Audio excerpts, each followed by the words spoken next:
Yo, what's good, everybody? I got fights to make after UFC 305. I'm not going to waste too much time. First up, I got Jesus Aguilar taking on Rafael Filiho. Filiho was supposed to fight on the fight night before UFC 305 versus Rodrigo Nascimento. That fight fell through. I think this matchup makes sense. Both these guys are on, I believe, 3-fight winning streaks. I think this is a fun flyweight fight you can do on a prelim, an early prelim, or you can put it on an Apex card or a fight night. Good stylistic matchup as well. Jesus has showed his scrambling and his guillotine is very good. His boxing is crisp and he's tough striker. Fialho, on the other hand, is a master grappler. With the great ability to hold you down, submissions, and on the feet, he's not very technical, but he comes forward and looks to end the fight. By the way, I think I have some very interesting matchups. One particularly interesting one, but yeah, I love this fight. I really do think this is a sick, entertaining, little flyweight fight you could put on the limbs. So, let's move on. Next up, we got Carlos Prates taking on Randy Brown. Randy Rude Boy Brown, I believe, is in the rankings. He beat Ezequiel Dos Santos. And that's a fight where it wasn't that clean of a win. But Prates on a 3-fight win streak versus, I would say he probably needs more wins. But the way he's been doing it and, the competition he's beaten, Li Jingliang, a former, ranked opponent. I don't remember as to how high he got in the rankings. I believe he was top 10 maybe at one point. But a veteran, he comes out there and finishes him. And he's finishing all of these fighters. Trevin Giles, another guy. Great, a good gatekeeper, a guy who's been close to the rankings before many times. Another guy is, who's it? Radke. Radke was on a 3-fight win streak going into that fight, or 2 or 3-fight win streak going into that fight. So it's the competition that he's beaten, that I think deserves him a shot. But it's also the finishing. He's finishing the fights. He's not going to a decision with these guys. So I think that's super important. And when I look at that, I think he's definitely in line for a ranking spot, and I think this is a good stylistic matchup. Randy Brown is going to have the reach advantage here. How can Prates land on him, right?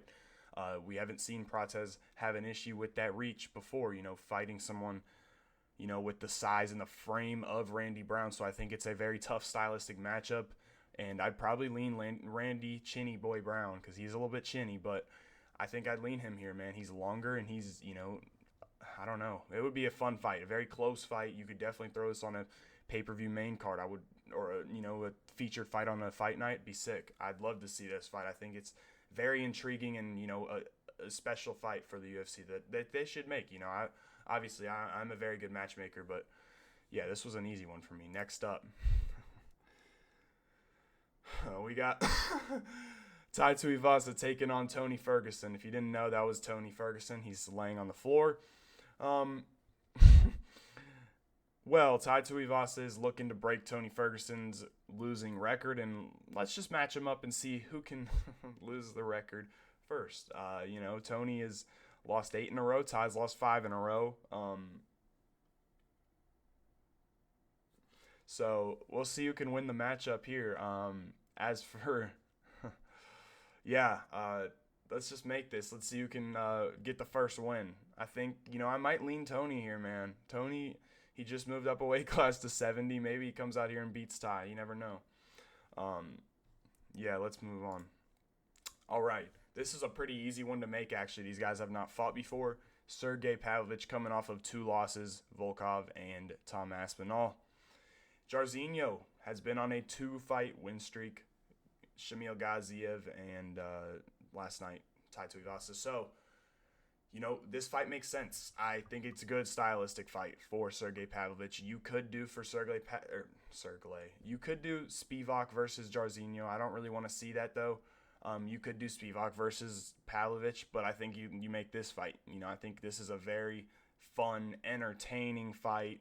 2 strikers. One guy is a powerful Russian monster that comes forward and is relentless, and another guy is a measured, experienced, good, sharp kickboxer. So I think this is a sick matchup, man.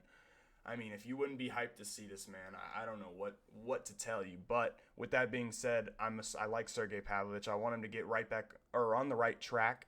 So I'm hoping he can come out here if this fight gets made and get a win. But it's a tough matchup, man. Jairzinho has looked very clean and very measured.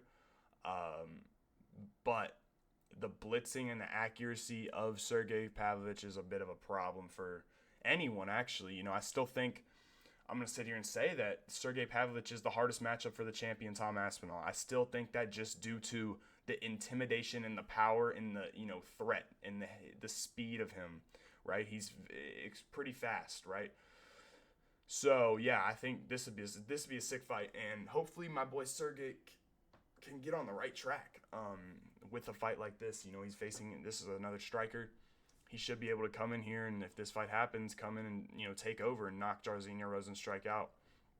But with that being said, like I said, Jairzinho has looked good, bro. He's looked good in the fights. I can't lie.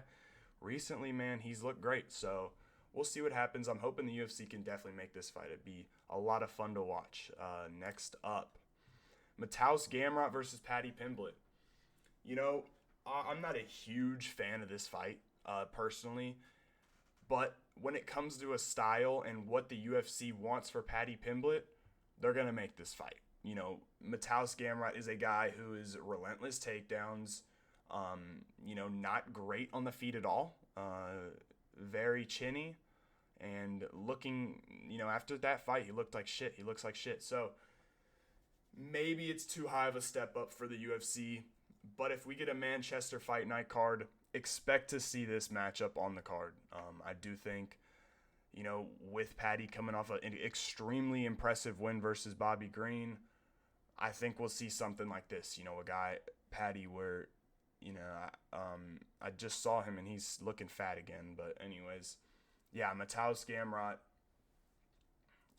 I think he's not a dangerous guy, right? If you give Paddy Pimblett Rafael Fiziev or Jalen Turner, or I'm trying to just think of very dangerous guys, it'll be probably Gamrot or Dariush, one of the two. I would think Gamrot would be an easier matchup. I'm not going to lie. I think, I think Beneil, yes, he's been knocked out twice in a row, but I think Beneil is, not going to shoot as many takedowns, and he's going to be okay on the feet. I think he's better than Paddy on the feet, but yeah, I think they'll do Gamrot. Look for this to be like a Manchester Fight Night card or something. Liverpool Fight Night card or whatever. I don't know. That'd be cool though. I think that's a matchup that would be sick. Yeah, this one's kind of self-explanatory. I think when we're looking at Dan Hooker, he has probably the most CTE of all time. I mean, this guy, I don't know if he just wears damage different, but look, after the fight with Mateusz Gamrot, bro, it looked like he had been in a fucking, like a fight with a damn lion, bro. Like, Mateusz Gamrot was not even hitting him that much. It looked like he had been fucking locked in a cage with a lion, fighting a fucking lion, bro. It's like, this dude just gets cut by anything and bruised by anything, so this is a tough fight. When I look at Dan Hooker, man, I think Dan Hooker is cool. I like him, but God damn, bro, you gotta know, like, you have taken so much fucking damage, and Justin Gaethje's no different. I mean, this is the battle of the CTE legends, the CTE fucking fighters right here, bro. Like, both of these guys, but I think Justin hasn't taken as much as Dan Hooker. And, when Justin is taking damage, his face doesn't look busted up and bruised up as much as Dan Hooker. With that being said, Justin Gaethje, oh my gosh, if he... fuck me. If Dan doesn't fall in the first round, we could be seeing one of the, a death in the octagon. I'm serious, man. Justin Gaethje hits like a fucking truck, and a guy like Dan Hooker will never quit. He's taken so much damage. I'm worried about Dan Hooker for real, man. He can't really talk well. He's slurs his words. I think he's got some problems, but I think, Dan Hooker, I guess you got to make this fight since the guy does want to keep fighting, but look, I can't, make decisions for people. But anyways, next up, Steven Erceg versus Alex Perez. And I know Alex Perez recently got injured, but Steve Erceg just got knocked out. He is 20. I don't remember how old, 25. He's not going to rush back into the octagon and try to get a fight like that, right? He's going to take his time off And, by the time he's done with that, Alex Perez should be ready to go. And I think this is a fight you could do. I do like this fight stylistically as well. Alex Perez is a guy, who will wrestle if he needs to, but for the most part, he will stand. He's going to stand on the feet with Steven Erceg. I think Erceg can have a lot of success in this fight against Alex Perez due to his range and his striking. Alex Perez is a bit small. I don't think when I look at a guy like Kai Kara is way faster, right? He can better footwork, better movement. So yeah, I see Steve Erceg having a lot of success in this matchup, and I think it matches up well. Alex Perez is still a high-level guy. I mean, he's coming to the tail end of his career. But, I think this works well. They might give Steve Erceg a fight outside of the top 10, outside of the top 15, possibly. But honestly, I think Alex Perez is a very, very favorable stylistic matchup for him, and I think he can come out here and beat Alex Perez very easily. So I think you could do that fight for sure. Anyways, let's move on. Kai Kara France versus Alessandro Pantoja. And I know what you're saying. They've already fought. Kai doesn't deserve this. I disagree. When I look at fighters, I look at finishing ability, right? If you can finish fights, and, I think that boosts your status for sure. It really should. And finishing a guy like Steven Erceg is extremely impressive. In the first round is so impressive, and so impressive to me that I think he easily deserves a title shot. I mean, very, very impressive win for him, bro. That was extremely, extremely crazy. Like I said, man, doing something like that to a former title challenger who had a very close fight with Alessandro Pantoja, the champion, is crazy to me. That's you have to give him a title shot to me. I think that's only right. You know what I mean? So yeah, let's do that fight. This is the crazy one right here coming up. Look, I think this is a fight that could happen, but I'll get right into it. I got Alex. Sorry, guys, my bad. Let me redo that. I got Israel Adesanya taking on Yuri Prochazka. Yuri Prochazka has been talking about going to 185, and I think he's gonna do it, and I think we're gonna get this fight. When I look at the title picture right now, we got two title eliminators practically. We have Brendan Allen versus Nasruddin Imavov. We have Robert Whittaker versus Khamzat Chimaev. And you have Sean Strickland waiting to get a title shot. Israel Adesanya is going to have to wait a long, long time. I'm telling you, he'll have to wait a long time if he wants to fight, again, one of those guys, right?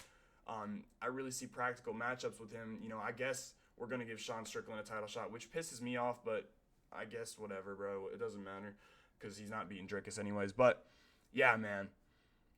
Yuri versus Adesanya, bro. Tell me you don't want to see this. And I think this is super intriguing, and I think it's cool.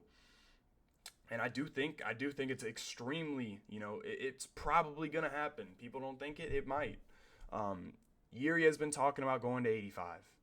And I think this is the perfect time. It's a big fight. Both these guys are former champions. So I think it'd be sick, man, Both strikers, dangerous fight for Adesanya, dangerous fight for, for Yuri. Sick fight, though, man. I would really like to see this, and I think it's very probable. I do think this is going to happen. This is dope, though, bro.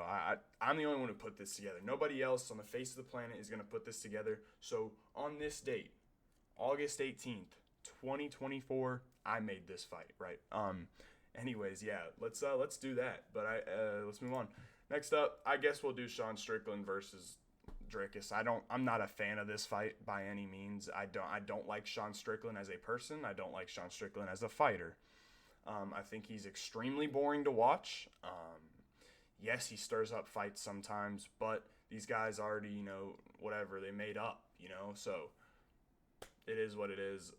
Sean Strickland's a crybaby, so, my dream would be that Sean Strickland doesn't get a title shot. I would legit, oh my gosh, I would be so fucking happy, bro. He would, cry on Twitter and be a bitch about it. It would be the best thing ever. Yeah, that would be so amazing. But yeah, this is probably the fight they're going to make, I guess. I mean, I would like to see DDP Khamzat, of course. Everybody would like to see that. But yeah, that's going to wrap it up for me. I hope y'all boys enjoyed, and I will catch you in the next one.